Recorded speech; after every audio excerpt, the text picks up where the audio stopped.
ദൈവനാമത്തിന് മഹത്വം ഉണ്ടായിരിക്കട്ടെ.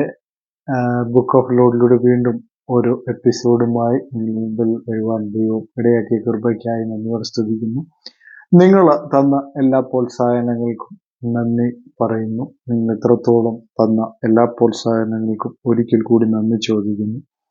അപ്പോൾ കഴിഞ്ഞ ദിവസങ്ങളിലൊക്കെ ഒരുപാട് കമൻറ്റുകൾ എൻ്റെ യൂട്യൂബിൽ വരാനിടയായി, അല്ലെങ്കിൽ ഈ ചാനലിൽ വരാനിടയായി.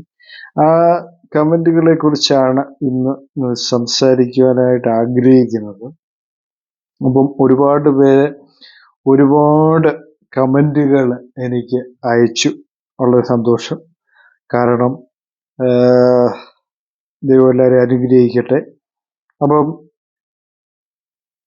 ഓരോരുത്തരുടെ ഓരോരോ കമൻറ്റുകളാണ് ഇട്ടിരുന്നത്. കാരണം കഴിഞ്ഞ ദിവസങ്ങളിൽ നമ്മൾ ഓണത്തിൻ്റെ കാര്യം പറഞ്ഞപ്പോഴാണ്, ഓണത്തിൽ പലയിടത്തും പലരുടെ ആഘോഷങ്ങൾ പലതാണ് എന്നുള്ള കാര്യത്തെക്കുറിച്ച് ഞാൻ സംസാരിച്ചിരുന്നു. അത് പലരും അത് കറക്റ്റാണെന്ന് പറഞ്ഞു, ഏറ്റെടുത്തു. ശരിയാണ്, കാരണം ഇൻഡിപെൻഡന്റ് ചർച്ചുകാർ അവരുടെ രീതിയിൽ ഓണം ആഘോഷിക്കുന്നു എന്ന് ഞാൻ പറഞ്ഞു. അതുപോലെ തന്നെ ബെന്തിക്കോസുകാർക്ക് ഓണമില്ല എന്ന്, ചിലർക്ക് ഓണമുണ്ട്. അപ്പോൾ പാസ്റ്റർ പ്രിൻസ്, അതായത് പവർ വിഷനിൽ എനിക്ക് തോന്നുന്നു മുഖ്യ വ്യക്തിത്വമാണ്, അദ്ദേഹമാണ് ഓണം ആഘോഷിക്കാറുണ്ട് എന്ന് അദ്ദേഹം പറഞ്ഞു.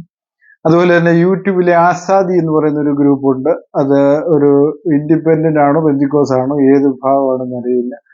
അദ്ദേഹവും ഓണം ആഘോഷിക്കുന്നില്ല എന്ന് അദ്ദേഹം ഒരു വലിയൊരു യൂട്യൂബിൽ അദ്ദേഹം പറയുകയുണ്ടായി.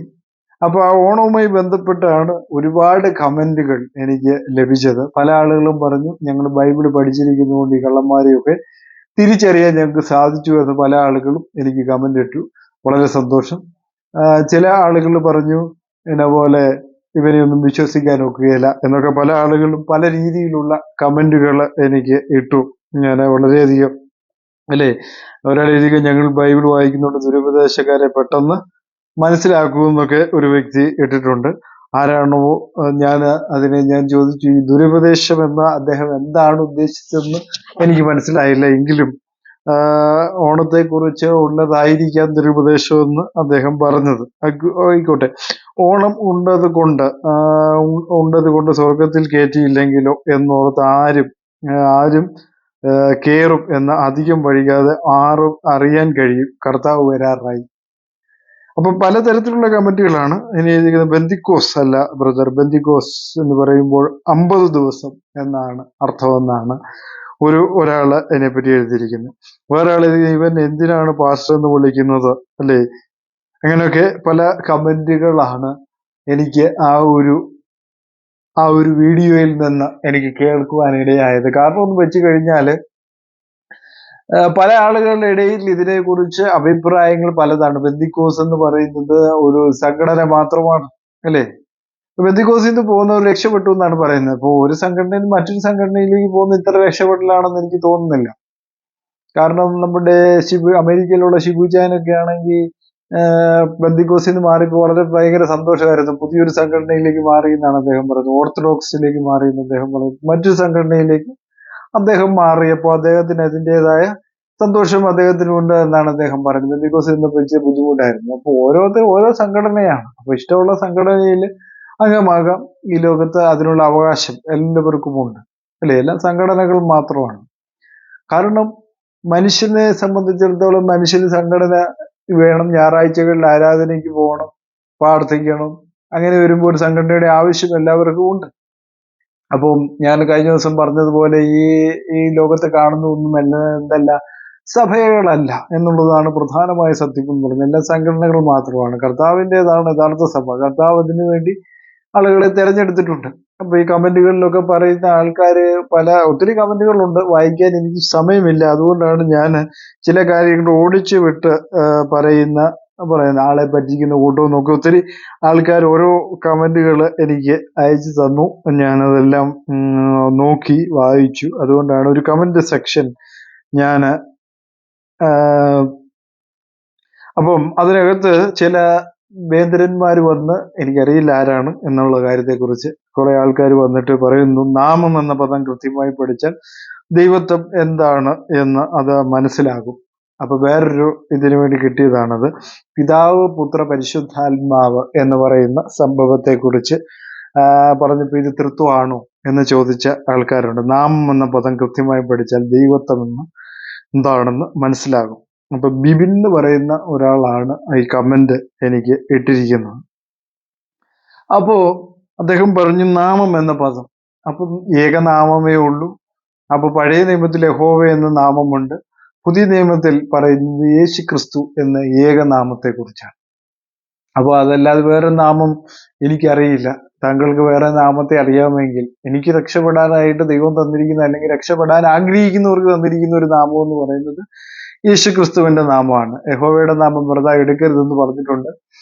പിന്നെ നാമം എന്ന് പറയുമ്പോൾ തന്നെ അല്ലെ, ഞാൻ നിന്റെ നാമം വെളിപ്പെടുത്തിയിരിക്കുന്നു എന്ന് യേശുക്രിസ്തു പറയുന്നുണ്ട്. അപ്പൊ യേശുക്രിസ്തു പറയുന്നത് യേശുക്രിസ്തുവിന്റെ നാമത്തെ കുറിച്ച് തന്നെയാണ്. അത് പിതാവിന്റെ നാമം എന്ന് തന്നെയാണ് യേശുക്രിസ്തു പഠിപ്പിക്കുന്നത്. അപ്പൊ അതിനകത്ത് വലിയ തെറ്റുകളും കാര്യങ്ങളും ഒന്നുമില്ല. പിതാവായ ദൈവത്തിന്റെ പേര് യേശുക്രിസ്തു എന്ന് തന്നെയാണ് അല്ലെ. യേശുനാമം എന്ന് പറഞ്ഞ് കളിയാക്കിയാലും അതിനകത്ത് തെറ്റൊന്നുമില്ല. നാമം നിമിത്തം നിന്ന് സഹിക്കേണ്ടി വന്നെന്ന് പറഞ്ഞാലും നിങ്ങൾ ഭാഗ്യവാന്മാരെന്നാണ് ദൈവവചനം വളരെ വ്യക്തമായിട്ട് പറയുന്നത്. അപ്പൊ അതിനകത്ത് നാണക്കേട് ചിന്തിക്കേണ്ട കാര്യമില്ല. യേശു നാമക്കാര അല്ലെങ്കിൽ യേശു ക്രിസ്തുവിന്റെ നാമം ധരിച്ചവനെ എന്ന് വിളിച്ചാലും വലിയ തെറ്റൊന്നുമില്ല. കാരണം സ്നാനത്തിൽ യേശു ക്രിസ്തുവിന്റെ നാമം ധരിക്കുകയാണല്ലോ. അപ്പൊ അതിനകത്ത് വലിയ തെറ്റൊന്നും കാണുന്നില്ല എന്നുള്ളതാണ് അല്ലെ. പിന്നെ മറ്റൊരു കമന്റ് വന്നിരിക്കുന്നത്, മറ്റൊരു കമന്റ് ഞാൻ ശ്രദ്ധിച്ചത്, ത്രിയേക ദൈവം എന്ന് പറഞ്ഞത് യേശു ക്രിസ്തുവാണ് എന്നാണ് ഒരു വ്യക്തി പറയുന്നത്. ത്രിയേക ദൈവം എന്ന് യേശുക്രിസ്തു ഒരിടത്തും പറഞ്ഞിട്ടില്ല. യേശുക്രിസ്തു ആവർത്തന പുസ്തകം 6:4 മർക്കോസിൽ ആവർത്തിച്ചിട്ടുണ്ട്. ഏക കർത്താവ് എന്നുള്ള കാര്യം ആവർത്തിച്ചിട്ടുണ്ട്. അപ്പോ അവിടെ ഒരിക്കലും ത്രിയേകൻ എന്ന വാക്ക് ഉപയോഗിച്ചിട്ടില്ല. പിതാവ് പുത്ര പരിശുദ്ധാത്മാവ് എന്തുകൊണ്ടാണ്? അത് ടൈറ്റിലുകളാണ്, പേരല്ല. പിതാവ് പുത്ര പരിശുദ്ധാത്മാവ് എന്ന് പറയുന്നത് ടൈറ്റിലാണ്, വ്യക്തിയെ കുറിക്കുന്നതല്ല. അപ്പോൾ പല ആളുകളും ചിന്തിക്കുന്ന, തത്വചിന്തപരമായിട്ട് പല ആളുകളും ചിന്തിച്ചു വരുന്നത് എന്താണ്, 3 പേരെന്നൊക്കെ പറയുമ്പോൾ 3 വ്യക്തികൾ എന്നൊക്കെ പറയുമ്പോഴത്തേക്കും 3 വ്യക്തികളുണ്ട്, അല്ലെങ്കിൽ 3 ടൈറ്റിലുകൾ കാണുമ്പോൾ 3 വ്യക്തികളുണ്ടെന്നാണ് പറയുന്നത്. അങ്ങനെ ആയിരുന്നെങ്കിൽ നാമങ്ങൾ എന്ന് വന്നതിനുമായിരുന്നു. പിതാവും പുത്രനും പരിശുദ്ധാത്മാവിന്റെ നാമങ്ങൾ എന്ന് വന്നതിനുമായിരുന്നു. അത് ഞാൻ പലവട്ടം ആവർത്തിക്കുന്ന ഒരു കാര്യമാണ്. നാമങ്ങൾ എന്ന് വന്നതിന്, നാമങ്ങൾ എന്ന് പറയാത്തിടത്തോളം കാലം ഒരിക്കലും അത് 3 പേരാണെന്ന് നമുക്ക് വിശ്വസിക്കാൻ കഴിയുകയില്ല. അപ്പൊ ചില വാക്യങ്ങളിൽ അങ്ങനെ പറഞ്ഞിട്ടുണ്ടെങ്കിലും ഏക വഴി എന്ന് പറയുന്നത് ആരാണ്? യേശുക്രിസ്തുവാണ്. യേശുക്രിസ്തുവിൻ മുഖാന്തരമല്ലാതെ നമുക്ക് ദൈവത്തിന്റെ അടുക്കൽ ചെല്ലുവാൻ കഴിയുകയില്ല. ദൈവം മനുഷ്യനായി വെളിപ്പെട്ട ആ വെളിപ്പെടലിനെ വിശ്വസിക്കാതെ ഒരിക്കലും നമുക്ക് ദൈവത്തിലേക്ക് പ്രവേശിക്കുവാനായിട്ട് സാധിക്കുകയില്ല എന്നുള്ളതാണ് സത്യമെന്ന് പറയുന്നത്.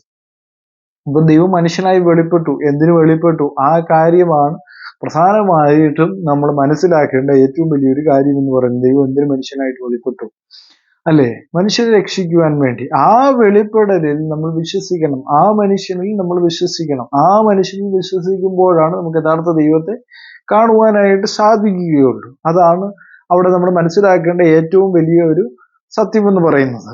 അപ്പൊ ആ മനുഷ്യ വെളിപ്പാടിനെ, ദൈവത്തിന്റെ മനുഷ്യ വെളിപ്പാടിൽ നമ്മൾ വിശ്വസിക്കണം അല്ലേ. അപ്പൊ ദൈവം മനുഷ്യനായി വെളിപ്പെട്ടു എന്നുള്ള കാര്യം വിശ്വസിക്കണം. അത് പ്രധാനപ്പെട്ട ഒരു സത്യമാണ്. ആ സത്യത്തിലാണ് നിലയുറച്ച് വിശ്വസിക്കേണ്ടത്. അപ്പൊ ത്രിയേകൻ എന്ന വാക്കോ അല്ലെങ്കിൽ തൃത്വം എന്ന് പറയുന്ന വാക്കോ ദൈവവചനത്തിലില്ല. അങ്ങനെ ആരെങ്കിലും പഠിപ്പിക്കുന്നുണ്ടെങ്കിൽ അത് തെറ്റ് തന്നെയാണ് എന്ന് ഈ തരുണത്തില് ഓർപ്പിക്കുന്നു. കമന്റ് അയച്ചു തന്ന എല്ലാവർക്കും നന്ദി പറയുന്നു. ദൈവം എല്ലാവരെയും ധാരാളമായി സമൃദ്ധിയായി അനുഗ്രഹിക്കട്ടെ. ഇനിയും നിങ്ങളുടെ പ്രോത്സാഹനങ്ങൾ പ്രതീക്ഷിക്കുന്നു. ദൈവം എല്ലാവരെയും അനുഗ്രഹിക്കട്ടെ എന്ന് പറഞ്ഞുകൊണ്ട് ഈ എപ്പിസോഡ് ഇവിടെ അവസാനിപ്പിക്കുന്നു.